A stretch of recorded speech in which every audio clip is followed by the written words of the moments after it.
Hello, boys and girls. Greg from the Scary Spirits Podcast, here to make you another cocktail. This week's cocktail, despite what you may have heard, is the Monster, and is the featured cocktail in today's episode. We're going to start with our shaker with ice. To that, we're going to add 1.5 ounces crema de menthe. Green, the green variety. 1.5 ounces.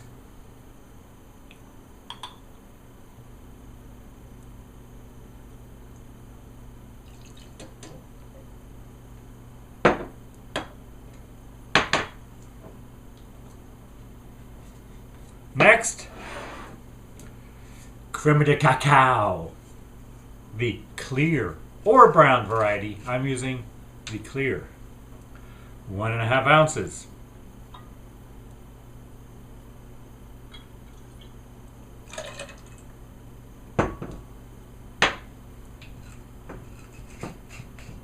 Next, 1.5 ounces cream. Heavy wafting cream.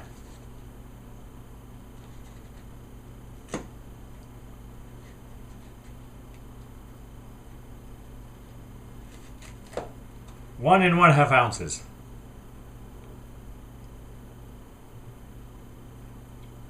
Three ingredients, equal portions.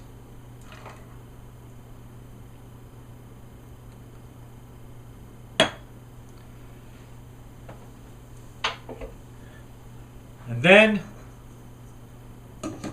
we shake.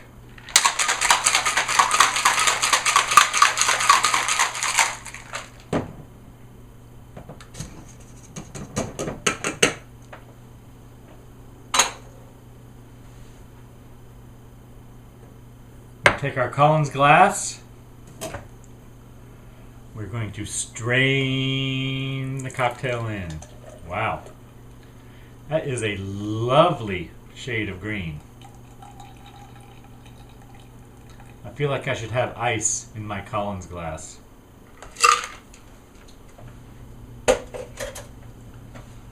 Let's fix that.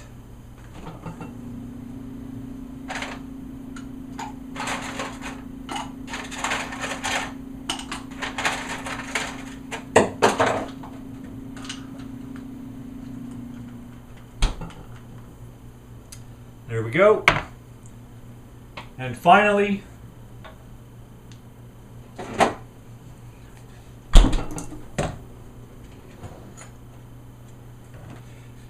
a dash or two of Rose's grenadine.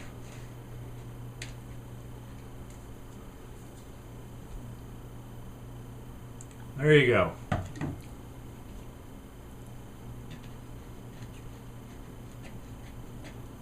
The Monster, boys and girls.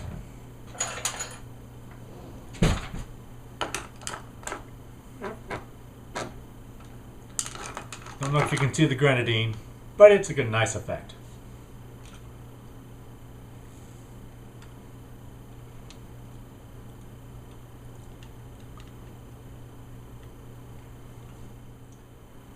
Kind of tastes like a Girl Scout cookie, a thin mint Girl Scout cookie. Thanks for watching. Hope you enjoy the podcast. See ya. Greg's Hammer Tour continues this week on the Scary Spirits Podcast with the 1967 film Frankenstein Created Woman. No doubt he's going to enjoy the Hammer Glamour girl, Susan Denberg.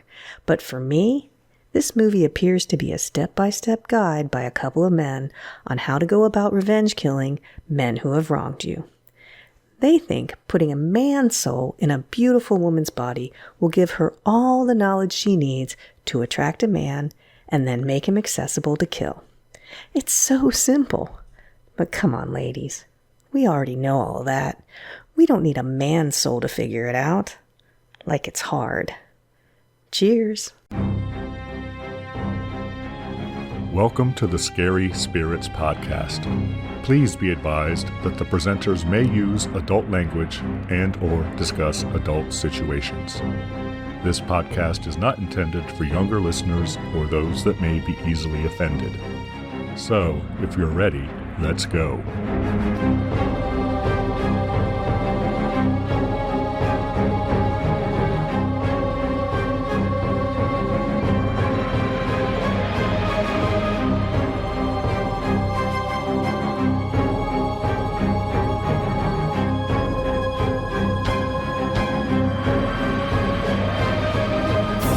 Hello, boys and girls. I'm Greg, Hi, everyone. I'm Karen. and welcome to the Scary Spirits Podcast, the podcast that combines the two very different but highly compatible worlds of scary films and alcoholic spirits. What could possibly go wrong? Indeed. How are you, Karen? I'm excited, Greg. You are. Yeah, we have a special guest on our podcast today. We do. Who is that, Karen? Go on. It's Pierogi, Oh, Pierogi. my Funny. cat. We were just talking about him. Yeah, my cat is here with me, Well, snuggled I up think and he's asleep. always there with you, Karen. You may Well, hear just- him from time to time in That's previous Uno knocking podcasts, shit over, but knocking stuff over. Yeah. Yeah. So. Oh, Pierogi's here. different. he's already asleep, though. I don't know what that says about us. How are you, Greg?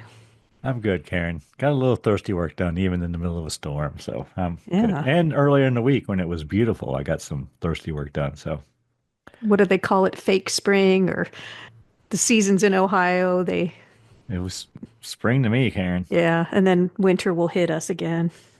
But yeah, it was gorgeous this week. So it's funny how you think, I don't have seasonal depression. And then one sunny day, you're out there frolicking in the front yard. Woohoo! And I guess I do.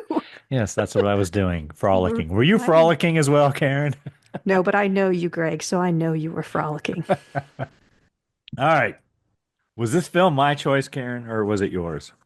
Well, should I just mention it's a Hammer film? Well, there you go. So it must have been mine, boys and Of girls, 'cause course. I'm working through the Hammer list, and we're knocking it out. We'll get there eventually. We're getting our hammer on. Still have a lot to do, though. The film I've chosen is Frankenstein Created Woman from 1967. I find it's a misleading title, but anyway. Why'd you choose that one, Greg?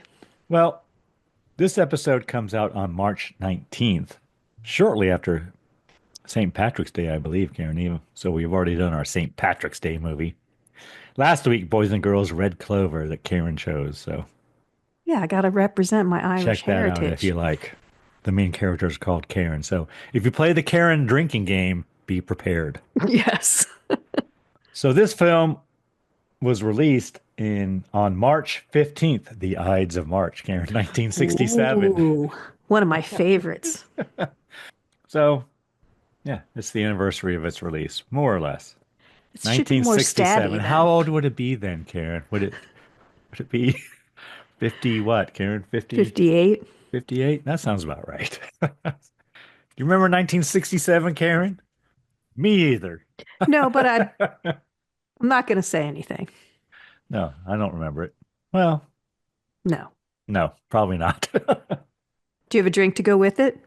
I do, Karen. And what would that be? Well, for our regular listeners, you heard me say last week that the drink was going to be the Peter Cushing. Yeah, Greg. And why aren't we doing that one? Because I pivoted. I decided to pivot, Karen. Pivot. I need to pivot. Oh, it's not because I had to go to 4 different places and couldn't find one of the ingredients. You just decided to pivot. Okay. Yeah, just decided to pivot. And what did you come up with? So we moved on from the Peter Cushing cocktail to a cocktail called the Monster. That works too. I guess. Well, from the title, you would definitely think it would. Well, it's the whole Frankenstein thing, right? The Yeah. monster. Yeah. So for the monster, we're going to need 1.5 ounces of crema de menthe green, Karen, the green variety, because it's the monster. 1.5 ounces crema de cacao, clear or brown. Clear or brown, Karen. What did you do? Did you do clear or brown? I did clear. I did as well. 1.5 ounces cream, or heavy whipping cream, because that's what you need when they ask for cream in cocktails. which I had to convince my wife this morning. We're going to shake with ice, Karen. Strain into a Collins glass. It should have said have Collins glass filled with ice and then pour it in there, but whatever. We worked it out. And then we add a dash or two of blood, Rose's grenadine. So there you go. Yours is way greener than mine. Yeah, yours is red. If that's Well, what you were just drinking. I might have put a little too much grenadine in there. I guess so. It's funny because I don't really care for mint, but you'd never know that the way I put away Girl Scout cookies. And in the YouTube video, I compare this to a Girl Scout cookie, Karen. Yeah.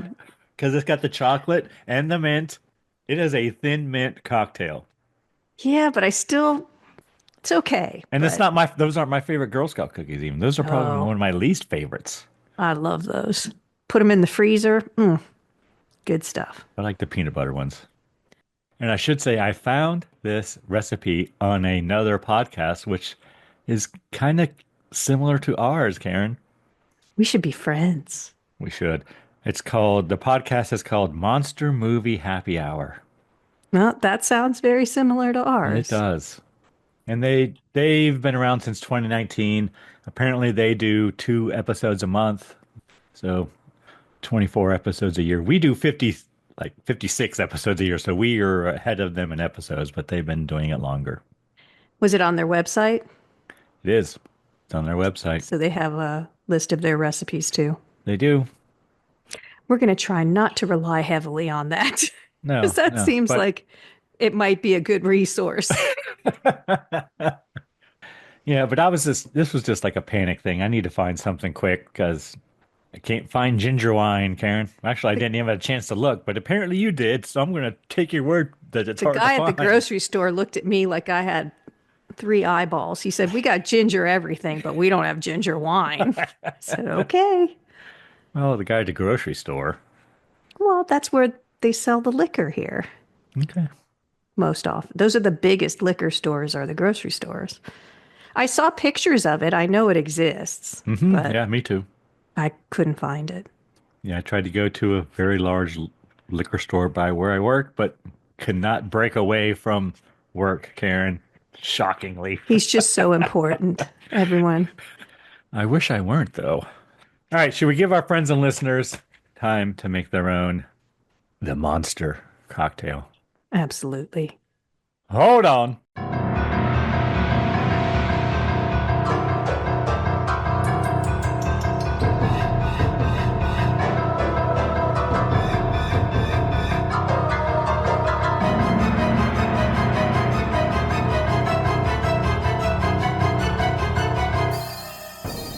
And we're back. Yes, we are. Karen, might you have a brief synopsis for us of this film from 1967, a Hammer production? I do. Go on, tell us all a story. I don't like the grammar on this one. After being reanimated, Baron Frankenstein transfers the soul of an executed young man into the body of his lover, prompting her to kill the men who wronged him. Thank you, Karen. I did not have one, but I'll bet it would have been the same. It's the only one I could find. But the way it's worded, it says, after being reanimated, Baron Frankenstein. So it sounds like Baron Frankenstein is reanimated. He is, though. In the beginning, he's reanimated. Yeah, he's dead. Oh, all right. I was thinking, that's true. I was thinking they were talking about the young man. Karen, hello? Yes, he's reanimated. But so is okay. Baron Frankenstein, played by Peter Cushing, is reanimated. Yes, you're right. In the very beginning. He should be a Sir Peter Cushing. I think I've said that before, but. So yeah, the grammar's fine. Thank you, Dr. Karen. All right, Karen, tell us everything you really enjoyed about this film or were pleasantly surprised by. What did you really like? I was pleasantly surprised by this film. I expected something completely different. I expected a Bride of Frankenstein kind of movie, and the story is a lot different than that. So I thought the story was kind of cool, a little interesting, a little confusing in parts, but interesting. Not what I expected at all. So I liked that. I thought Peter Cushing was really good in it. but he always is. But he stands out from the other actors sometimes. And in this one, I think he did really stand out as a little bit better than everyone else. But the acting's fine. A little over the top sometimes, but okay. Sets are good. Costumes weren't, I don't know, they were okay. Usually they're better, I think. I don't really have anything else written down. I liked it. I thought it was good. I like the story. What about you? What do you have? First thing I wrote is Peter Cushing is good, as he is. He's just better than everyone else. Story is interesting. I agree. I specifically kind of liked or found interesting the gender bending of the whole thing, which I think was probably pretty big for 1967. You know what I mean? I don't know. Yeah, I agree. And then I started thinking as I'm watching it, what would it be like if I was my soul or psyche or my mind was transformed into the body of my lover? How would I behave? And I found that very interesting as well. Just thinking about what that would be like, Karen. Kind of What if you weird. could hear Kind of the like Freaky thoughts? Friday, isn't it? What if you could hear the thoughts they had about you? That would suck. Oh yeah, that's true. Like what annoys, what you do that annoys them. And all that. You don't want to know all that stuff. But they were a young couple, so there probably wasn't much there. True, true. Not like us and our significant others. Probably. Stop breathing. Must you make so much noise? I mean, I feel kind of bad. Like I don't have a lot of things that I really liked about it, but I did like it. It was interesting. It was okay. I guess I was just pleasantly surprised by it because I wasn't expecting this kind of story. I was expecting, like I said, a Bride of Frankenstein thing. Well, as usual, I knew what it was going in because of the research I do. Looking shit up. Is that it? Anything else you liked? No, I it thought was the sets fine. were fine. The costumes were fine. I did make a note of the wardrobe mistress in my notes here, thinking that it would be a Hammer film. It's going to have good sets, good costumes. And it did for the most part, so I can't complain.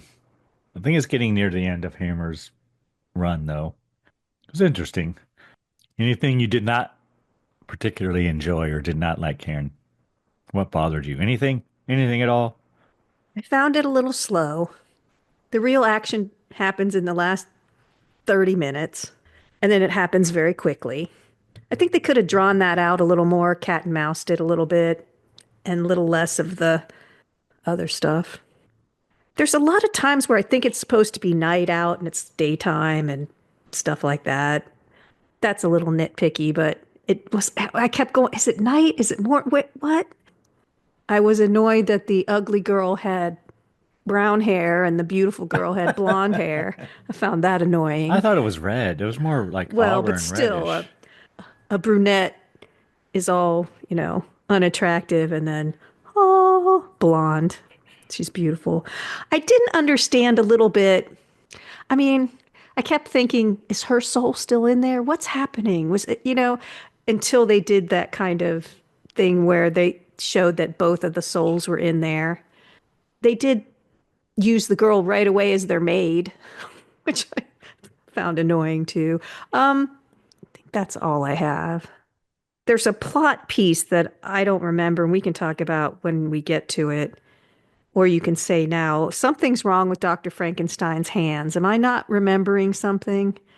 He can't use his hands properly. And is that from a movie I didn't beforehand? notice that at all. Oh God, he keeps asking, he has gloves on. He keeps asking his buddy for help. He can't turn things. He can't, Huh. Well, he's newly, regenerated. oh, newly reanimated. That's correct. I don't think that's it. I think it's something else. The science is a little, he wakes up from being dead for an hour and he just gets up. I'm fine. I'm fine. You know, so there are a couple of things that made me laugh, but there's hammer blood, which we always mention. Not a lot of it though. No, that's one kind of thing. Like, that's what I mean. Everything happened at the end, and it didn't really, there wasn't a lot of violence. Or, I will say, it does not portray men in the best manner, sort of, because she manipulates them all so easily. I know she's a beautiful woman. I get it, but not all. If you're running for your life, if you really think someone's after you and is going to kill you, you really going to go try to have sex with a woman in the field? But I mean, she's a woman with the soul of a man or the mind of a man. but I'm saying, but these guys, the one in the carriage is running for his life, right? Yes. And but he'll stop and have Well, a yeah. picnic in a field with Yes. a beautiful woman. Yes, because a guy knows that he will do that, and the guy I is in her mind. I know, but I'm saying I just found it a little, I don't know. It is what it is, Karen. I ain't gonna lie. Like they're so stupid. Um, We are, there is especially when ki we're younger. there's kind of sequel potential, you know, a little bit. She could wash up on shore somewhere, but I don't think there will be. But I like that in a movie. It's a little ambiguous. I mean, not, but it could be. The way they resurrect people, there's a possibility there. Not enough blood for sure. Do you have anything you didn't like? Only thing I wrote is it's long, and that means slow. I mean, Right. I'm like it's an hour in or whatever. At one point in my notes, 48 minutes later. I'm not saying shit, but Yeah, there's nothing it going takes like, forever to ramp up to, oh, she's regenerated. You know? well, or even the whole revenge plot thing doesn't kick in until the last 30 minutes. And like I said, I wish they would have played that up a little more. They could have driven them a little crazier. The last kill's in 4 minutes. You know, I don't know. It just, that was the more interesting part to me because you're right. There's a man's soul in a woman's body manipulating men, so he knows exactly what they're going to do. You could have played with that a lot more, I think. I would have found that much more interesting. And I don't think we saw enough of Susan Denberg. Karen did not see near enough of her. I'm just going to say I was really disappointed because I've seen lots of photos, shoots from this film, and in the photos she shows a lot more skin. Not Really? anything. Oh yeah, I mean, not anything naughty or anything, but there's a lot more skin in the photo, the promo photos, than is what is actually in the film. Oh, I wonder if they edited it out or something. So maybe She they obviously to is a get. Hammer Glamour girl, correct? She is. She's on Yeah. page 54 in the Hammer Glamour book, For Karen. those of you following along. Susan Denberg, and she's somewhat tragic, actually. Oh, no. That's a tragic story. She was born in Poland. Her name is not Susan Denberg, by the way. I'm not even going to try to Not if she pronounce was her born in name. Poland. This was the only film she made for Hammer, and the iconic photographs that she posed for during filming established her as one of the company's greatest female stars of the 60s. Just from the photos, like I'm saying. The photos, she is striking. And she's scantily clad as well.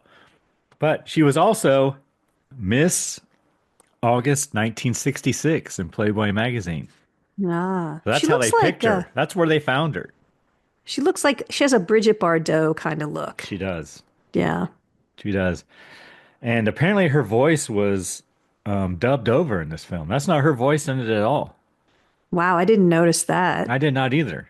Hmm. So she might have had like a Polish accent or whatever, but It would have yeah, fit with the film. it would have. But she eventually, got sucked into the whole Hollywood thing and started dating bad people like Charles Bronson and Sidney Poitier and Jim Brown and Roman Polanski. And yeah, she kind of fell into the whole drug scene thing and got messed up and she died like young. So it's kind of sad. Like Well, for and years that they thought she uplifting committed suicide, but I don't think so. So, just mixed together the wrong things. yep, as you do, Karen. Well, let's hope we don't, Greg. True. Yeah, she started doing LSD and she died from a drug overdose, apparently. I don't know that it was intentional, but that's what people thought at the time. So, anything else you did not enjoy or anything else you want to point out? I will point out it's a small cast. I counted there's 8 characters we see, and 3 or 4 of them we don't really learn their name. We don't hear their name a Well, there's lot, but townspeople. There, I should say there was one other thing that I liked. I kind of laughed at. They did get the townspeople and the pitchforks. Yeah. They got that scene in there. I mean, Not a lot of townsfolk, though. no, but a little homage to Frankenstein. It's they would call it an Easter egg now, kind of. Just little things in there that put continuity through the films. I just thought it was funny. All right. Are we ready to give our cocktail rating for this film, Karen? I am. Are you? Do you need a moment? I think I'm ready, Karen. I feel like we're playing password or something. We're looking at each other. I think it's a solid 3. Would you agree? Probably, probably a 3.5, but it's a 3. I guess I'm more impressed with it because I was expecting something way worse. So And I in was, our cocktail rating, the more cocktails, that means the worse the film. So this means it took us 3 cocktails to get through it, as opposed to 1, which would be a really good film. But it's not quite a 5 cocktail film. It took me 2 beers, Karen. I'll tell you that. I had to stop in the middle and get another beer. So there it's you a go. little slow. I guess that would ding it for sure. That would give you more time to have another cocktail because you could almost leave, come back, and not much had changed. True. And you wouldn't miss much They, regardless. yeah, they do a lot of setup for sure. But the acting is good. Even the other doctor, Dr. Hertz, the guy who played Dr. Hertz, I think he's like a Hammer veteran, but I thought he was fine too. He has no idea what's going on ever.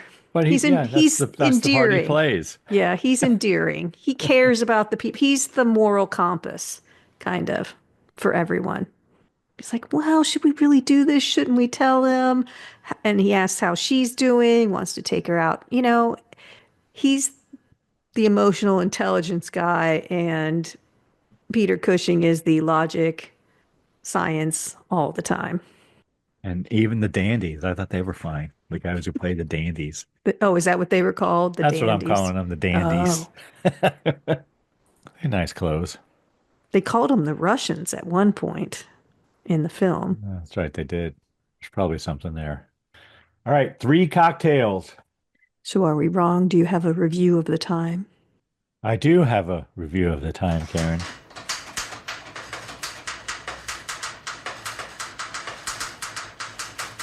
Excellent.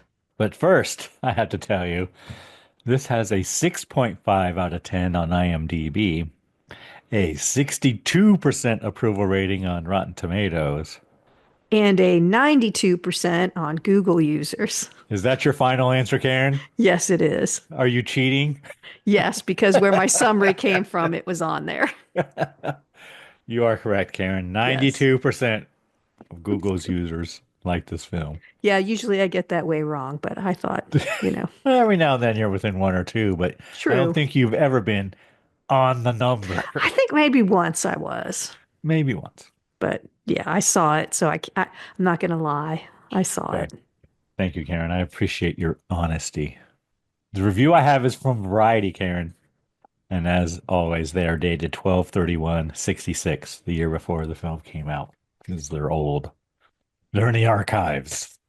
And it's a couple paragraphs. I'll read it. And as usual, it's Variety. It is what it is.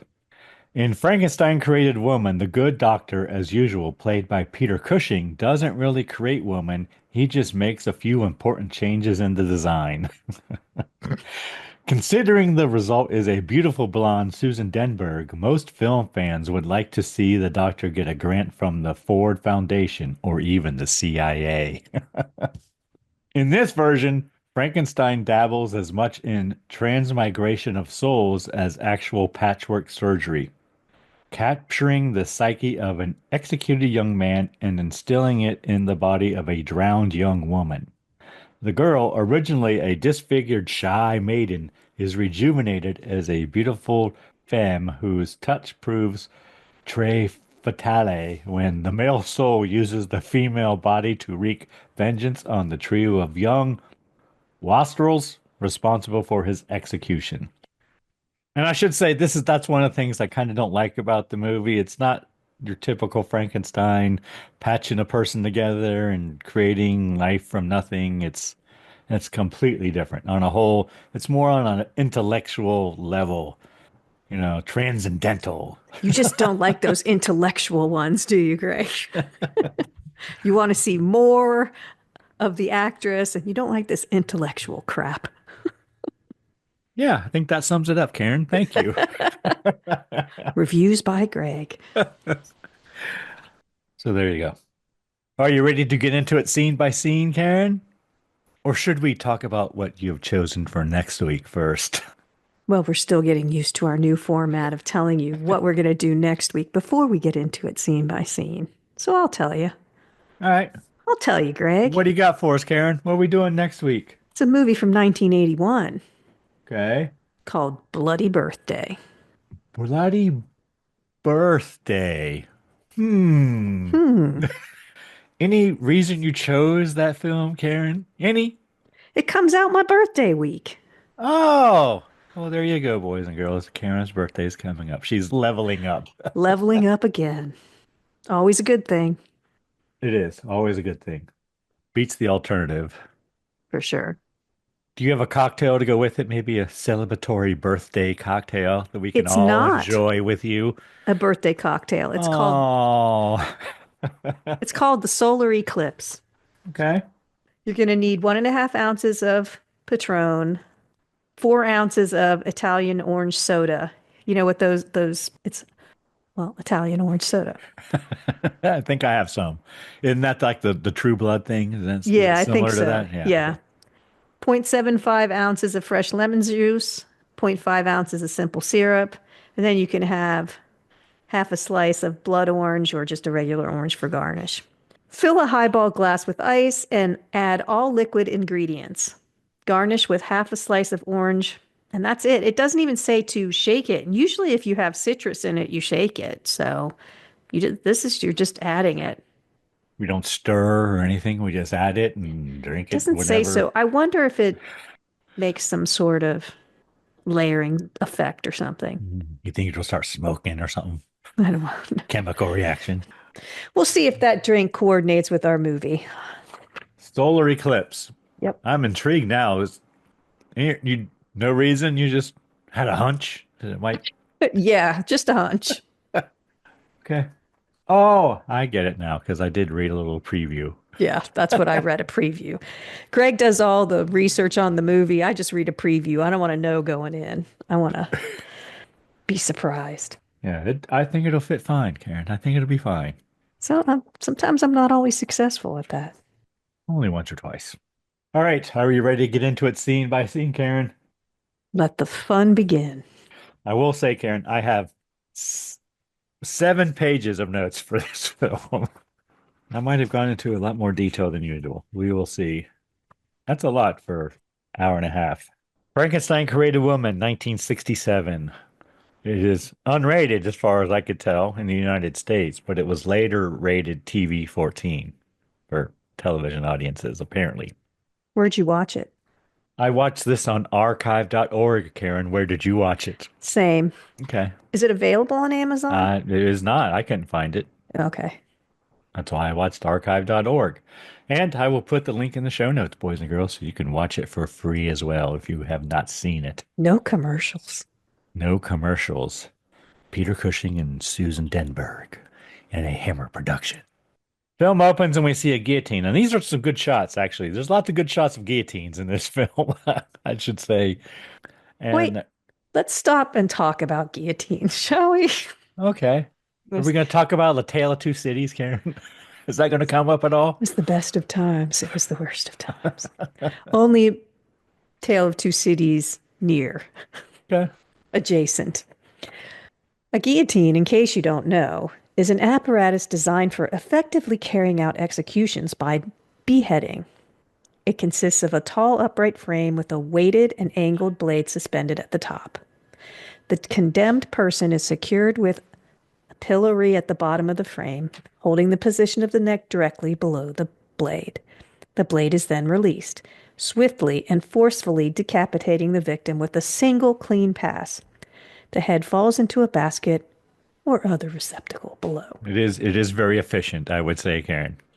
It's known for its use in France, particularly during the French Revolution, where the revolution's supporters celebrated it as the people's avenger and the revolution's opponents vilified it as a preeminent symbol of the violence of the Reign of Terror.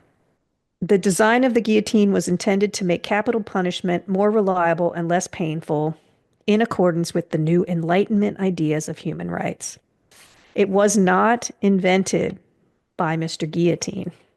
It was invented by Antoine Louis, who designed and built the prototype, which was initially called the Louison or Louisette after him. But Guillotine advocated for the use of the machine so much that he later became known as its namesake. So I want you to guess when the last person to be executed by a government via Wow. guillotine was. I'll tell you, it was in France. Was it in France? Yeah. Hmm. I was going to say it's probably a lot sooner than we think, but since you said it's in France, now I'm not so sure. I'm going to say 1954. See, I wouldn't even have guessed 1900. I'm So thinking I- maybe World War One or two, maybe So I'm they not, you're not, it's executed some war criminal. September 10th, 1977. Oh, 77. So way after this film even came out, 10 years after this film. I would have never thought it would have, we just had someone executed by firing squad in the United States recently. So, and that hasn't been used in a while. So maybe it Well, wasn't. if I had a choice, I would pick guillotine, Karen, I think. But we're up to Well, me. yeah, but I'm saying Or lethal injection. That might be okay as well. I was going to it's say fun, but of course it's not fun. no, It might be fun for a second. but it may not have been used often. Somebody might have either requested it or did something so heinous that they had to use it, or maybe they were setting an example. I don't know. I don't think it was used often up until 1977. That's just the Well, last. I think it's actually pretty merciful, unless there's like a crowd of townsfolk, angry townsfolk around. Does that make it less merciful? I think it would be worse if your family had to watch or something. Yeah. But anyway, So anyway, we see a man being dragged to the gallows, and he's laughing. yeah, he's a little, as you do. I just read a biography of Anne Boleyn. Apparently, she laughed a lot too about it. I think you're just beside yourself with fear or something. And at one point, he says they're waiting on they say he's waiting on the priest, and the guy says, "Well, the priest won't do much good." Where I'm going, he says, Yeah. And the priest finally arrives, and they're walking up to the guillotine. on a donkey. Yeah, and the priest is talking in Latin, and the guy says, asks them to speak up. If you're doing this for me, speak up so I can hear you. Talking in Latin, I believe. Karen, anything you want to tell us about what he's saying? No, he's just Dominus, ominous, and whatnot. probably trying to save his soul, Well, as you do. which would make sense in this movie. Then we see a boy in the woods watching, and apparently it's Hans, and the man yells at him to get away, but we figure out Hans is the guy's father, and Hans watches his father being beheaded. And I wrote there's not much blood, though. No blood No. there on the blade or anything. There's a little, but it looks old. No new blood. No new hammer blood. Then we have credits. And right here I wrote Susan Denberg, Hammer Glamour. And wardrobe mistress Rosemary Burrows. And I wrote the costumes will probably be good. They're fine. They are fine. She does wear a few different dresses and things, and the dandies all look nice in their top hats and coats and whatnot. The costumes Peter were Cushing fine. looks good too. He dressed looks well. good. He always looks good in that period dress. The dandies, as you called them. The costumes were great, but the kids didn't look right in the costumes. I don't know if it was the haircuts or they kind of looked like 1960s people in costume. Peter Cushing and the doctor looked fine. The rest of the cast looked a little bit like I'm from 1960, but I'm wearing this costume. Yeah. So then I have many years later. I have in my notes, I wonder if guillotines are always successful on the first slice. Because that would suck. Probably If they- are.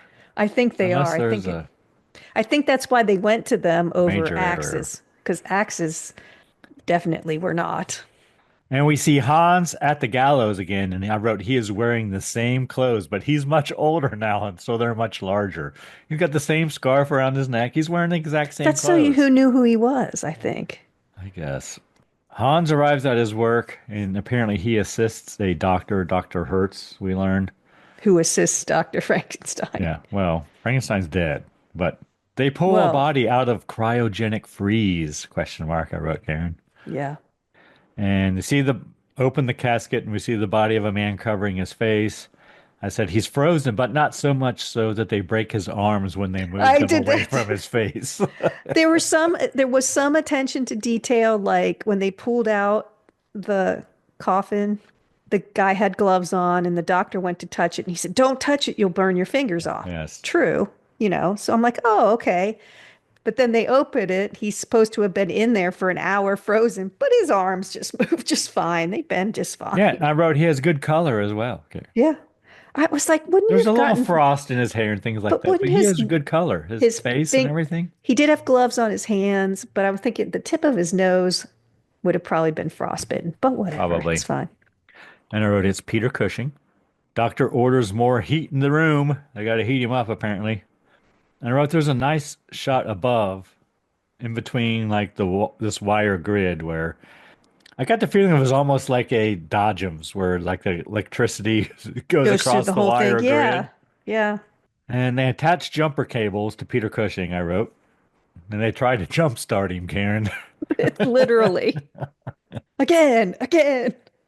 Doctor believes he hears something, and then as he's checking his heart, and then he says he lives. And they use smelling salts to revive him completely. Okay. So we've talked about smelling salts before, but we're going to do it again. Smelling salts primarily contain a concentrated form of ammonia, usually dissolved in water and ethanol, which is why they are also called aromatic spirits of ammonia. Ooh, I like that. Yes. So that's what's in them. And I don't know if I've talked about this before, but how they work. If I did, I don't remember. So I'm going to tell you again.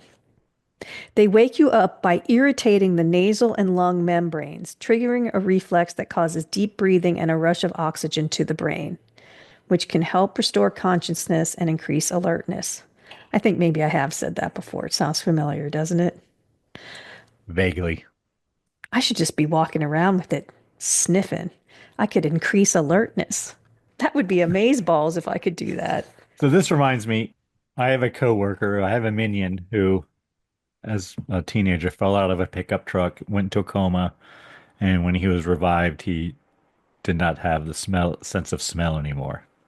No, bummer. But just this week, I asked him, because, I'm old, and I threw my back out, so I'm using icy hot and shit, and it's got that menthol smell, so it clears your sinuses, and I've asked him, I'm like, yeah, but if you use something like that, can you still feel it in your nose, like clear your sinuses? And he says, yeah. And he went on to tell me a story about how he told his wife he smelled something, and his wife said, no, you don't smell it. You're just reacting to it. So it's interesting, because I guess you would with smelling salts. Yeah, it would still wake you up, right? Yeah. It'd still work. So he lives. And I wrote, apparently Peter Cushing's assistant revived him. Apparently Dr. Hertz is one of his assistants or co-workers or whatever. And they revive him after exactly 1 hour. And then they talk about his soul. How does he know how does he know his soul is still in there? How do you know if your own soul is still in there? How do you know if you have a soul, Karen? I didn't want to say anything, Greg. Well, I will. I guess their interpretation of, no, it's not even knowing who you are, because when they revived the girl, she didn't know who she was. So how did they know? He goes, my soul's intact. I'm thinking, how do you know that? I don't know. There was no explanation I guess he just for that. felt like he just took a little short nap and he woke up and he was fine. I guess. He still seems to have all his intellect, which I think is really what a soul is. But when they make Pet Cemetery and everything. Yeah, but those people don't come back with the same souls. Well, that's what I'm saying. They're damaged. I guess. I don't know. Anyway. Thank you so much for listening to the podcast. We appreciate you spending time with us. You can help us grow our audience by following us on social media at Scary Spirits Podcast. Just look for us on Facebook, Twitter, Instagram, and YouTube. And don't forget to tell all your friends to find us too. Now let's get back to the show.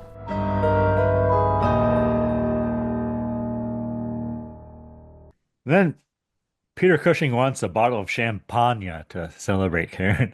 That he's back. I'm back. He tells Hans to go get some, but he doesn't give him any money. He says, just tell him I'll pay him later. That'll be fine, I'm sure. Nobody has any money. It doesn't seem everyone like. knows I'm dead, but go ahead and tell him I'm alive and I'll pay him later. Which is one part in this film that kind of... he's dead. Everyone knows he's dead. No one says boo about him being alive. No, they don't. He was only dead for an hour. I think the doctor killed him and then brought him back in an hour. That's why he was counting when Hans came in. The doctor killed him? Yeah. Or he killed himself somehow. Yeah. He's not dead. Like, that's why he checked for a pulse when he brought him out of the ice chest, basically. All right, so then Peter Cushing says he was dead for 1 hour, but his soul did not leave his body, just like we just talked.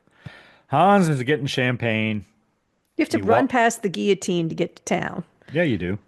He walks through some beaded curtains when he gets into town. Yeah, very. So when do you think this was supposed to be filmed? Like what era? By the dandy's clothing and everything.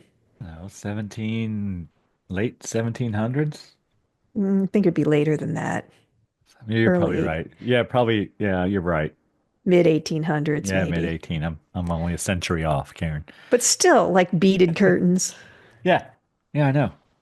That's why I made a note of it. That didn't quite fit, but whatever. Some beaded curtains and sees a fair young maiden in there, Karen. We learn her name is Christina and half her face is scarred. And as I said, she's kind of a redhead. And she pulls her she has dark hair. Yeah. She has side bangs to cover her face, right? Is that what they call them? Side bangs, Karen? That's what I would call them. Okay. But she does not trust the Baron. They talk about Baron Frankenstein, and then there's talk of satanic panic. He's still got a bad rep. Yeah, satanic panic. They got the whole satanic panic thing here in the 1967.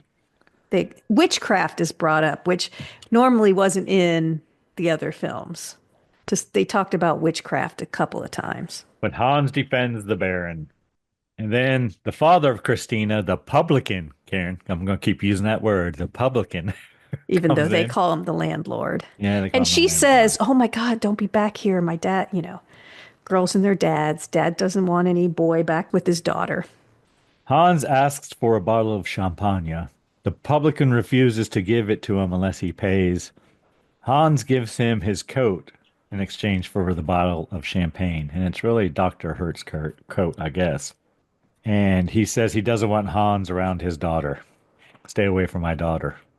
So then I wrote 3 rich dudes, I called him here, but later I call them dandies, walk in and give the publican a hassle. They're just being dicks. Yep. And they each sit at their own table, Karen. They each have their own table. And they put their feet up. And then Hans stays to watch. Apparently he thinks this is going to be entertaining. I know. I'm like, why is he still standing there? Men want to be served by the publican's daughter, Christine, and they smoke Marlboros and backwoods smokes, I wrote. One guy's got a cigarette, the other ones have, like, backwoods smokes, like Clint Eastwood used to smoke in spaghetti westerns. Yep. Cigarillos and cigars. And so Christina walks out, and I wrote, apparently the whole right or left side of her body, I guess, is somewhat paralyzed. She's walking with a stiff leg, and her arm is very stiff, and it's the same size as the scar on her face.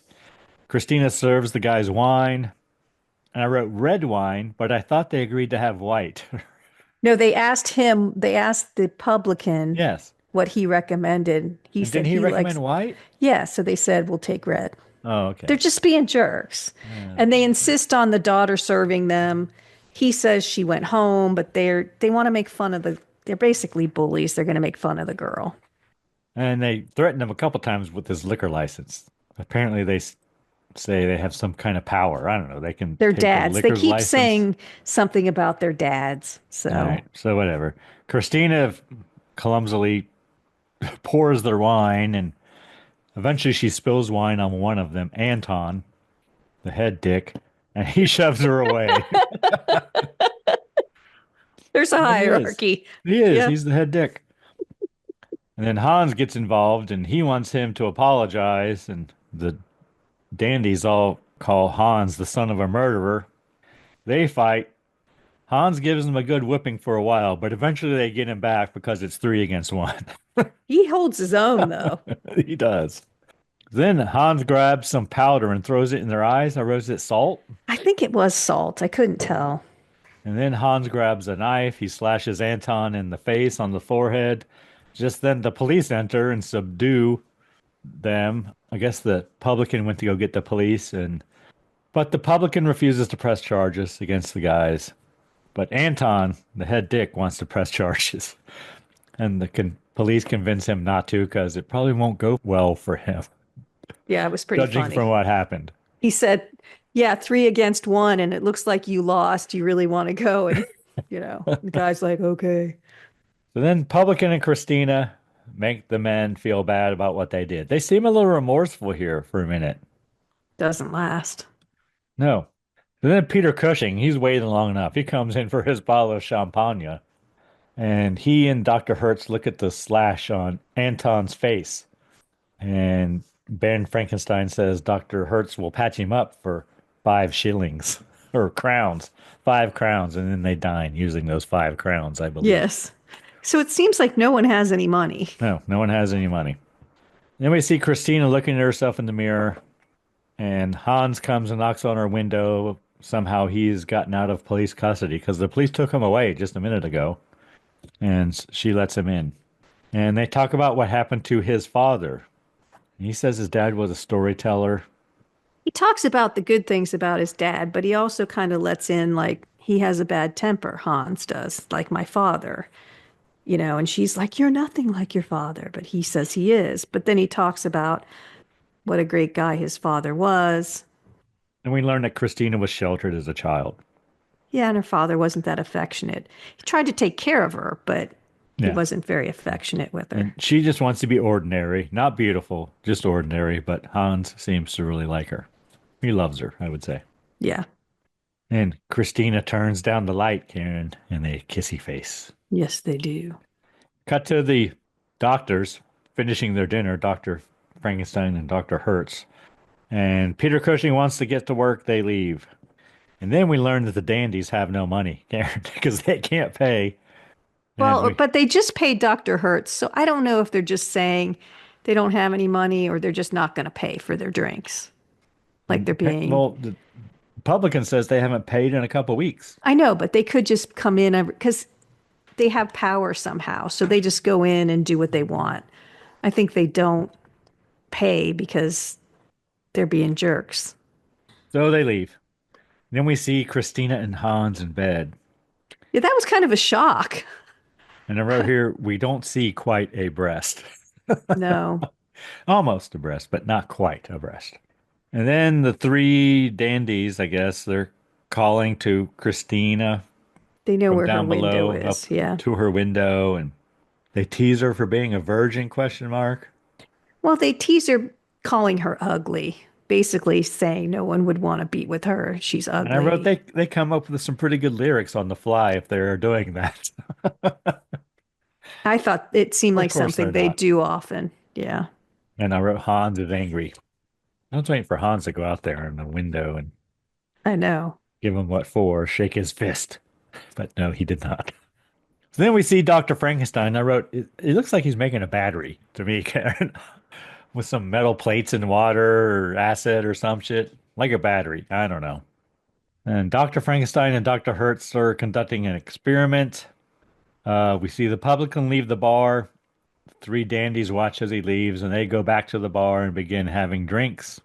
It looks like the On publican, the house, as they say. yes, forgot to lock the door because they were going to bust it in, but then they just tried it and it was open. Then the publican apparently gets to his house and he realizes he left his keys back at the bar, so he returns. Dandies are there drinking in the bar, and they hide as the publican enters. Publican grabs his keys and... They almost got away with it. They did.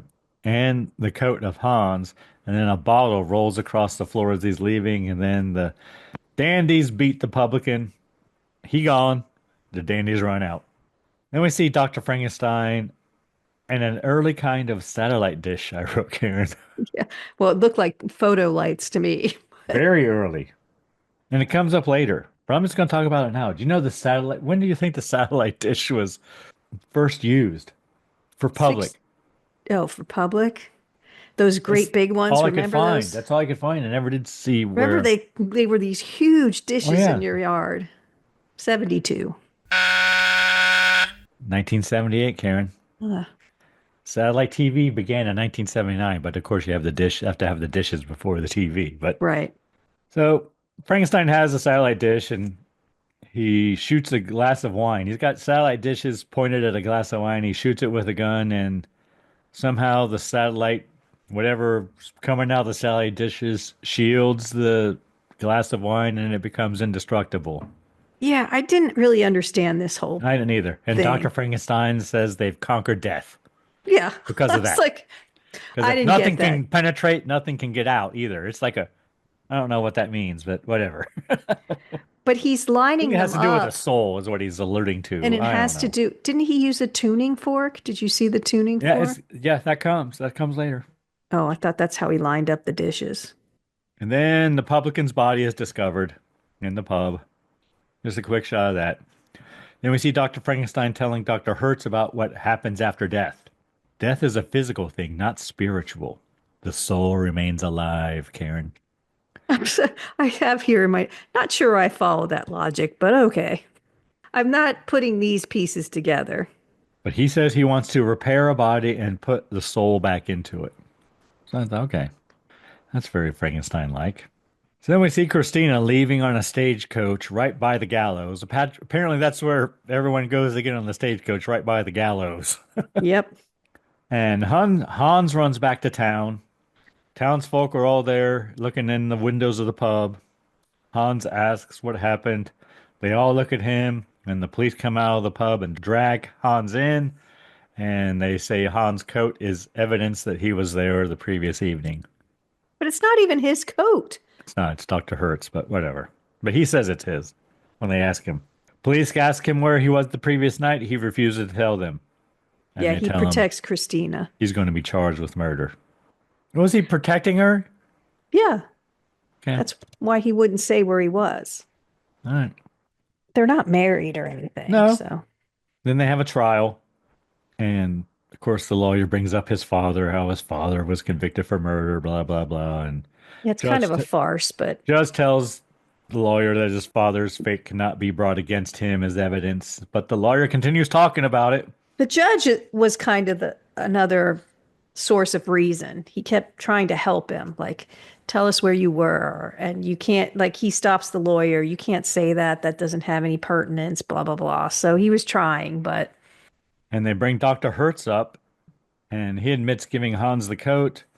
But I wrote, Dr. Hertz doesn't quite understand the proceedings, I don't think. no.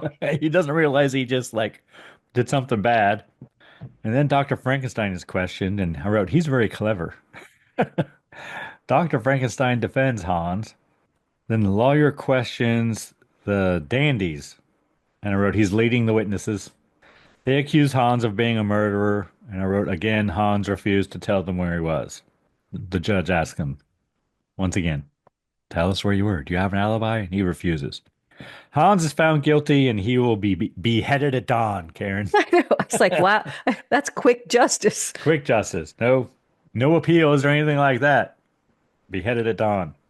And next I have Dr. Frankenstein's very excited. That's what I have too, because there's going to be a dead body. Right. Dr. Frankenstein wants to take Hans's soul, and he wants Hans's body back by 1 hour after his execution. He wants the body to him within an hour because that's what his research showed, that you could be dead an hour and still have your soul. So he wants to take his soul out and preserve it. Frankenstein tells Dr. Hertz to demand the body because, again, Dr. Hertz has that kind of pull. Well, he's And- like, you've been a doctor here a long time. You must know things about people. Yes, he does. Use that. It's like, okay, blackmail. Yeah, so Dr. Frankenstein plans on transferring the soul into another body. All right. And then we see Hans in his cell. Well, wait. So Dr. Hertz says, shouldn't you ask his permission? Like there's a moral code going on here, and Frankenstein has no interest in that. Because if you don't ask him, they can't say no. So he's like, don't ask. Better for beg for forgiveness than ask for permission. Well, he'll be dead. You know. Then we see Hans in his cell, and we learn he's a nice guy because he's feeding the mice, Karen, He's feeding the rat some cheese. with his last meal. Yeah. And Dr. Hertz goes to visit Hans, but apparently he's been there before to collect bodies or something, question mark, I wrote. And Dr. Hertz tells the jailer he wants Hans's body, and Dr. Hertz blackmails the jailer because apparently he's done lots of things for this jailer. Yes. Kept it away from his wife. He's not tattled on him. So then we see them walking Hans to the guillotine. The dandies and townsfolk watch. Oh, wait. And You know what? Before we go any further, sorry. Back to the trial. Do you know why we have 12 jurors in a trial? because 13's unlucky. Would be a better guess. Sorry. The tradition of having 12 jurors in a criminal trial stems from historical and cultural influences, including the Welsh King Morgan's establishment of a jury trial in the 8th century and the concept of Jesus and his 12 apostles, though the number is not a constitutional requirement. So in 1970, the I Supreme think it would Court. be an odd number, but whatever. No, I think that's the point, that you have to have, A majority. yeah, bigger. Okay. In 1970, in the United States, our Supreme Court found that the Sixth Amendment did not guarantee the right to a 12-person jury in criminal cases, making the way for states to reduce jury size. When I was on a jury, have you ever been on a jury? Sadly, no, Karen. I've been I've called, but I've we been plea called bargained before, so so before we many got to hear the times. trial. In I've only California, been called once. God, I've been called so many times. California, I used to get called every year. I would just get it in the mail and be like, no. I was like the next person up, but they sealed that jury. And then a lot of times you just call the number and they say we don't need you and you don't Yes. have to go. But and then I did serve on one since I've been here in Ohio. And there were Okay. 12 of us. Okay. So it only took a day. It wasn't a long trial or No, anything. it only took a day. Okay. So We're walking Hans to the guillotine. The dandies and townsfolk watch, and then a carriage with Christina in it drives by. she went to a doctor's appointment. We learned that Oh, is she that where told she was going? Yeah, Okay, I she missed told that part. Hans that her dad wasn't always affectionate, but he always paid for her treatments, and he had found another doctor that she had to go to the next day. Okay. And that's where she was going and coming back from. She was saying it's probably not going to help. Nobody can help me, blah, blah, blah. But that's where she went. Judge on the guillotine there at the gallows once again tries to get Hans to tell them where he was, but he refuses. Just then Christina drives up and they all look out the coach Whoever there. she and- is with must be her chaperone, starts banging on the side of the carriage. Hurry up. We're going to miss it. Hurry up. Yeah. And Christina yells to Hans and she watches him being beheaded. And right here I wrote there's a little hammer blood. That's, yes, our first little bit of hammer blood. And also it's 48 minutes in, Karen. Right Yes. here. Then Christina jumps off a bridge, Karen. She go. She doesn't even know her father is dead. No, she doesn't. She just watched, I mean, it would be traumatic to watch your lover be beheaded, but she just walks to a bridge and jumps off. Then we see men carrying a coffin to the Dr. Hertz's place, and they say they will come back and get the body before dark. Yes, so they're dropping off Hans. So They then, call him Hands, actually. okay, Dr. But- Frankenstein and Dr. Hertz carry the body upstairs, and then we cut to townsfolk finding the body of Christina on the shore, I guess, of the creek or river. We see Frankenstein and Dr. Hertz working on the body of Hans, and they aim the satellite dish at a tuning fork, Karen. Yeah, I said, my notes say Greg will explain a tuning fork right here.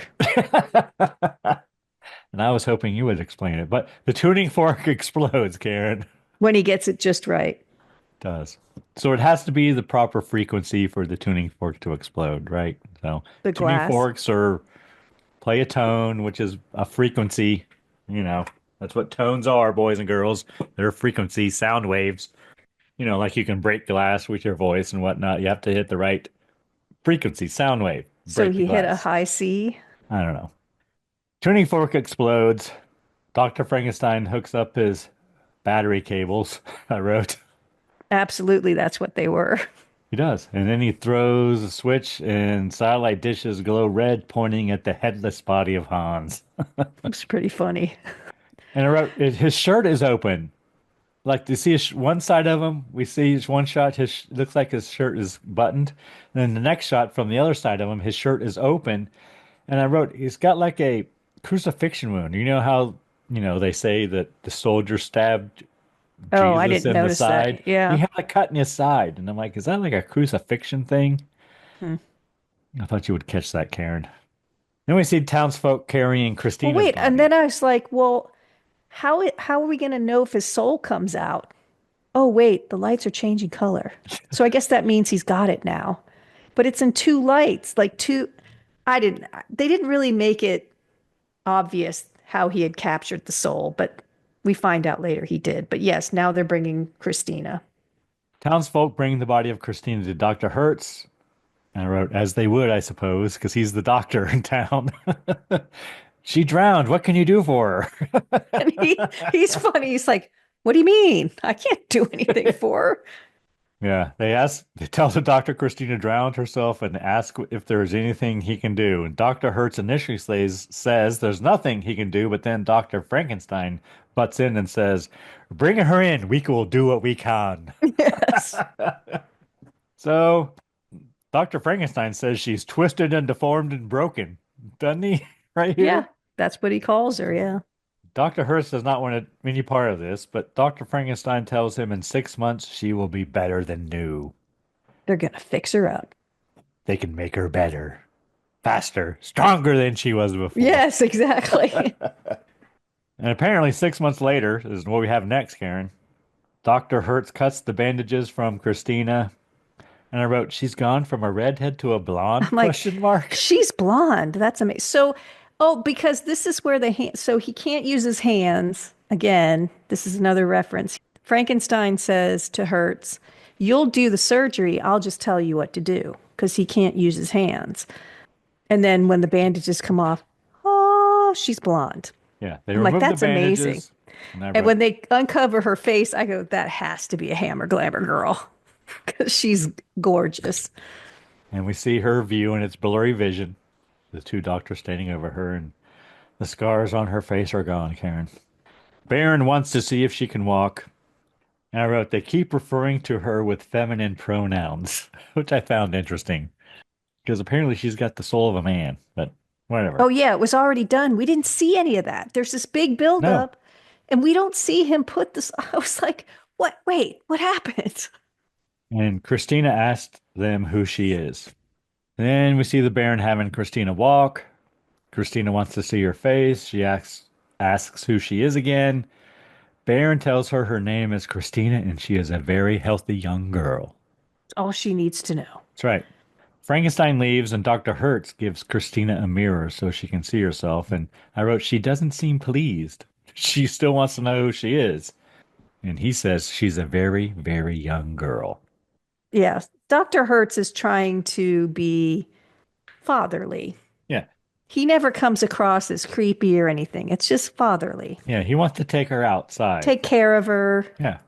That's what I wrote next. Wants to take her out. Baron Frankenstein refuses her from going out until he says so. And he kicks her out of the room. That's what I wrote. Yeah, he's taking her room. She's got to move downstairs because Yeah. he needs her room. It's enough recovery. Get out of my space. Then we see Christina asking Dr. Hertz again about who she is. Dr. Hertz tells her how Dr. Frankenstein fixed her face. And then And her body. And she asks about Hans. Dr. Hertz tells Christina that Dr. Frankenstein is a wonderful man. But Christina still doesn't know who she is. Then the doctor and Christina visit the guillotine. And he says, tell me the first thing that comes into your head. And Christina says, Papa. That's the first time I knew that they had put the soul in there. Yeah. I mean, they didn't show. Usually they do like electric Yeah, I arches and guess all that's this what the stuff. satellite dishes were doing. Shit, I don't know. But she wasn't there yet. Okay. Was she? I don't know. It was just another missed opportunity. Get some electric arches in there, you know? Yeah, there was no Jacob's ladder in this, was there? So Dr. Frankenstein is very happy that Hans remembered his father on the guillotine. And Hans is in her body, but not all the time, apparently. Yeah, so I think Christina's in there too. She is. And then we see her having nightmares. And then I wrote she disrobes, but we don't see anything because she rips her gown off or something here. Oh, I don't remember that. Oh, I do. Oh, yeah, wait, she sits up in bed from a nightmare. See how we think different things are important. I had nightmares. And she does start undoing her nightgown, but it doesn't Yeah, go any further. Yeah, doesn't. you're right. So then Anton walks past her window and he hears a male's voice, question mark, Hans, question mark. He runs away. He goes to the pub So and there's a we new see that, publican but there. yeah, so she has gone to now it's a different scene, but it's done in a way that doesn't show you that. She leaves, I think, the house. So she's taking off her nightgown. She gets dressed and she goes to her old house Yes. where Uh-huh. they would tease her from below the window. And as one of the dandies, Anton, Anton, the head is, dick. yes, the head dick is walking by that house, he he calls to Anton, says his name in Hans's Hans's voice, voice. Yes. and it freaks him out. And he runs to the pub. And the new publican is there. And it makes me think, did they know each other? I didn't know they were like that friendly where they spoke to each other on No, first I name know. All of a basis, sudden, but he knew whatever. exactly who it was. So then Anton and the other two dandies, we see them playing cards, smoking and drinking wine at the pub. They're the only ones in there. Yeah. Anton has one more drink as his friends leave. He He tells doesn't them want to not to leave. forget to say their prayers. Right. He doesn't want to leave because he's afraid. He wants to stay as long as possible. But they're like, no, we're going to Holmes. Then Anton wants to show the new publican a card trick. And he throws the cards down and he sees the ace of spades face up. Ace of spades. Ace of spades. Spades. Ace of spades. Motorhead, boys and girls. And publican throws him out and he Well, says, wait. I'm going to go tell my dad. Yeah, I'm telling. The Ace of Spades is sometimes known as the death card, but it really gained notoriety during the Vietnam War when U.S. soldiers reportedly used it in psychological warfare, leaving the card on the bodies of killed Vietnamese soldiers, which I did not know. Anton sees Christina, question mark, and he She's is just smitten. waiting Yeah. immediately. And I wrote the conversation gets a little sexual, Karen.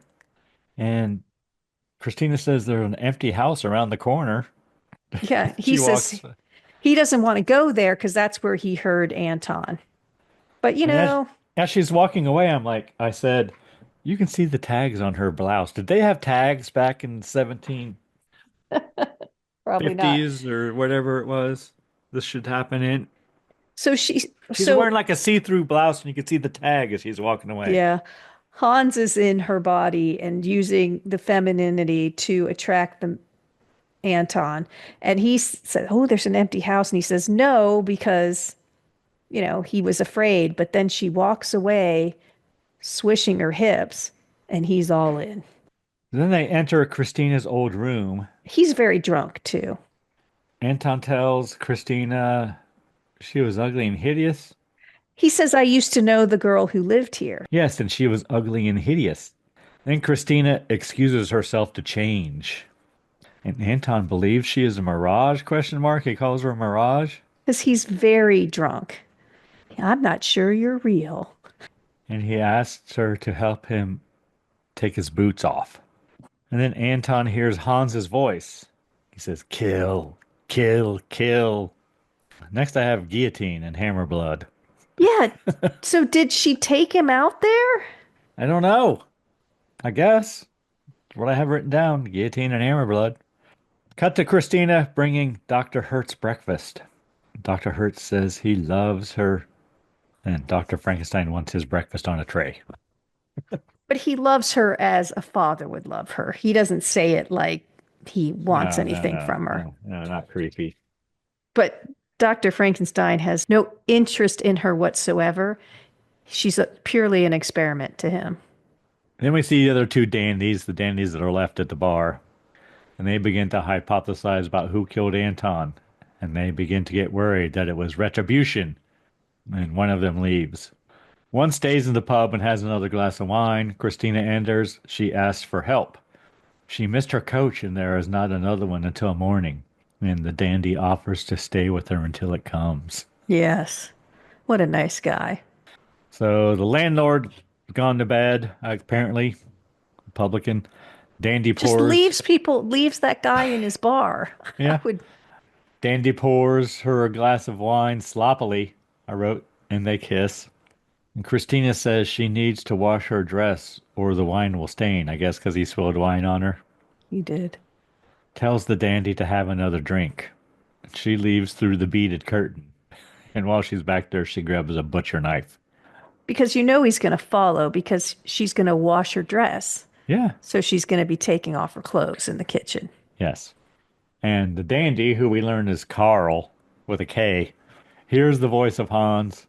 It says, kill him, Christina. Christina goes at him with the butcher knife. He gone. And then we cut to Christina cutting wood for the stove, which is a nice transition. Yeah, that was nice.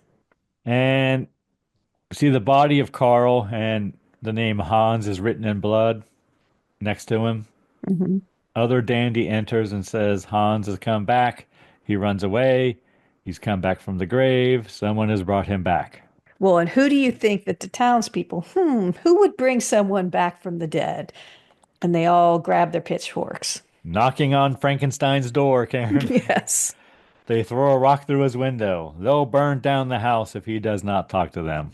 So again, so there's your Frankenstein homage, right? He's not going to even. They're there with their pitchforks. I thought it was funny when the rock came flying through the window. And then they're going to burn the house if he doesn't come out. He's familiar with things burning down. Not his first rodeo.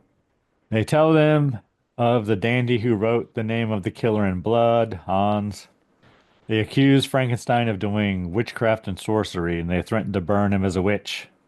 Then they dig up the body of Hans, and apparently... Because he's like, if I had let's go to the graveyard. I didn't reanimate him. He's in the dirt. Let's go see. But apparently the screws have been tampered with, Karen, and his head is missing. But his body's there. It is. So then we see Christina talking to the head. I thought that was funny. She's got on like a bedpost or something. He's on the bedpost. And right here, this is the jump the shark moment. This is where they jump the shark. And the head tells Christina to kill Johann, who I guess is the other dandy. Frankenstein and Hertz arrive back at the house. Christina is missing. Police enter. Cut to Johann. He gets a coach to leave because he's had enough. He's getting out. He knows this is right bad. At the guillotine bus stop there. As you do, the guillotine bus stop, yeah. And he finds himself in the coach with Christina. But of course he doesn't recognize her. Cut to Frankenstein tries to convince the police that Christina is the killer. Dr. Hertz he just tells them everything. He tells the whole story to the police. Police convicted the wrong man. Hans getting retaliation. Cut to the carriage. Christina offers Johann a glass of wine. And Johann thinks they have met before. Cut back to the police. They say they will apprehend the creature and destroy her. Frankenstein runs upstairs. He leaps out his window. And right here I wrote, Peter Cushing is awesome. Yeah. He's still athletic. Hell yeah, man. He jumps out that roof, jumps down to another lower level. Sure looks like it's him. It is. I'm sure it is. And it cuts back to Christina and Johann in the carriage. Cut back to Frankenstein, and his carriage is leaving town. His one-man carriage. They're in a larger coach. He's in a little... Yes, he's in a one. Almost looks like one that you race on the track. Yeah. And Christina and Johann kissy-facing in their carriage, or the coach, I guess. The coach stops. The horse has thrown a shoe, Karen. Christina says they can walk from here, and they can have a picnic on the way. She knows a shortcut. And then Christina goes back for her hat box and pays the stagecoach driver, ? Yeah, for stopping the coach. So they had predetermined that they would stop there. And we see Frankenstein riding towards them. Johann and Christina find a warm spot in the woods, Karen. Johann offers his coat for Christina to sit on for their picnic lunch, and they begin to have a picnic. Very romantical. Frankenstein arrives. Johann wants kisses. Frankenstein arrives to their coach as it's just leaving. Johann wants kisses, and Christina pulls a knife. Frankenstein running towards them. Christina confesses who she is. She stabs Johann repeatedly, and she beheads him. Or, no, I wrote, that's Hans. I thought she cut his head off first. But no, she pulls out Hans's head. Yep. from her hat box, apparently. She has him in her hat box. Then Christina talks to the head. Frankenstein arrives. She runs away. She reaches a cliff. Frankenstein tries to tell her it wasn't her fault. She says she knows who she is and what she has to do. And she leaps into the water and she floats away. She gone. Then Frankenstein walks away into the woods. Credits, the end. All right, Karen, what'd you think of the monster cocktail? It's pretty good. The Girl Scout Thin Mint cocktail. Yeah, it's pretty good. Mine has evaporated. It is. It's very good. And I don't like Thin Mints, but I can drink them. Pretty good. Put it in a glass with some alcohol. Greg will drink. It's like what I say. I really like fried food. If you deep fried rocks, I'd probably eat it. You're like, if you can put some alcohol in it, you can handle it. I think you could get it down, you know? Anything we learned today, Karen? What did we learn? About the guillotine, the tradition of having 12 jurors, the ace of spades. I always hear the song in my head when I say that. Smelling salts. Smelling salts. And I had a little bit about satellite dishes. Yeah, that's pretty much it, I think. We missed an opportunity on the tuning fork, but you know. Yeah, it is what it is. I could go into it if you really want to, Karen, but I'm sure you could. I won't. All right, we've already covered our next movie. Unless you want to repeat what your next film is. Well, yeah, Bloody Birthday. Bloody If Birthday. we're going to repeat any, we're going to repeat that we're doing Bloody Birthday. Oh, is it? It's because it's your birthday, Karen? My birthday week. Next week. Congratulations, you're another year older than me. It's a race, I'm winning. You are. It's a race I'm not sure I want to win, but Well, you do, because you do want to eventually pass me. I'm not going to let that happen, though. Don't worry. All right, good. Make me work for it, Karen. I mean, make me work for it. A world without me would be really hard on you, Greg. I do know that. All right. And your cocktail is solar eclipse for reasons we will find out next week. Yes, so exciting. Somehow it ties into your bloody birthday. Anyone you need to thank this week, Karen? I'm going to thank our listener. There's a lot of podcasts out there, even some very similar to ours. So we appreciate you spending time with us. What about you, Greg? Who do you need to thank? Karen, I'm going to once again thank the people of the Keystone State. They love us. It's shocking, but I appreciate it. And the band Verse 13 for providing all the music in the Scary Spirits podcast. And what's the podcast you stole the drink from? We should thank them, I don't too. like your tone, Karen. Stole the drink? It's from Monster Movie Happy Hour. I will say, like I probably already said, if I didn't, I'll say it now. If you like what we do, you probably like what they do. So there you go. Horror movies and cocktails. What could be finer, Karen? What could possibly go wrong? Right. Anything else, Karen? Please drink responsibly. Yes. Thanks for listening to the Scary Spirits podcast, where the movies might be iffy, but the drinks are always solid. We would love to hear from you. You can find us on Facebook, Instagram, and YouTube at Scary Spirits Podcast, or go to our website, scaryspirits.com. And if you want the direct line, email us at info@scaryspirits.com. If you really want to help us out, leave us a review on Apple Podcasts. And remember, always drink responsibly. See you next week.